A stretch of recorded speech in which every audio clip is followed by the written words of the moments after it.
Dajiahao, Lily Laoshe pour Xiaomentu, le petit disciple. Aujourd'hui, nous allons découvrir le troisième article de ton deuxième magazine de second niveau. Je t'invite à ouvrir ton magazine page numéro 6 pour découvrir cet article sur les 5 mouvements et les animaux du zodiaque. En astrologie chinoise, chaque année est accompagnée de l'un des 5 mouvements, Wuxing, que nous avons vu dans le premier article de ce magazine. Et donc, selon ton année de naissance, tu vas être influencé, ta personnalité va être influencée par l'un de ces 5 mouvements. Un mouvement n'est pas égal à une année, mais à 2 années. Alors, découvrons à présent quel mouvement influence ta personnalité. Si tu es né dans une année qui se termine par 2 ou 3, par exemple 2002 ou 2003, tu seras influencé par le mouvement de l'eau, Shui. Et les natifs de ce mouvement sont des personnes mystérieuses, discrètes, attentives et qui ont le sens du bonheur collectif.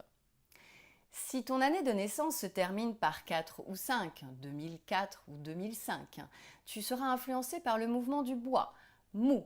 Et les natifs de ce mouvement sont des personnes créatives, amoureuses de la nature, leur univers est la beauté et l'harmonie. Si ton année de naissance se termine par 6 ou 7, 2006-2007, tu seras influencé par le mouvement du feu, Ruo. Les natifs de ce mouvement sont des personnes enjouées et agiles. Ils sont énergiques et passionnés. Ils aiment bien dominer. Si ton année de naissance se termine par 8 ou 9, 2008-2009, eh bien, tu seras influencé par le mouvement de la Terre, Tu. Et tu seras quelqu'un de plutôt conservateur, un peu centré sur toi-même, mais imaginatif et rusé. Si ton année de naissance se termine par 0 ou 1, 2000-2001, eh bien, tu seras influencé par le mouvement du métal, Qin. Et tu seras plutôt quelqu'un de vigoureux, de déterminé et volontaire. La vie contemplative des sages et des moines, par exemple, t'irait très bien.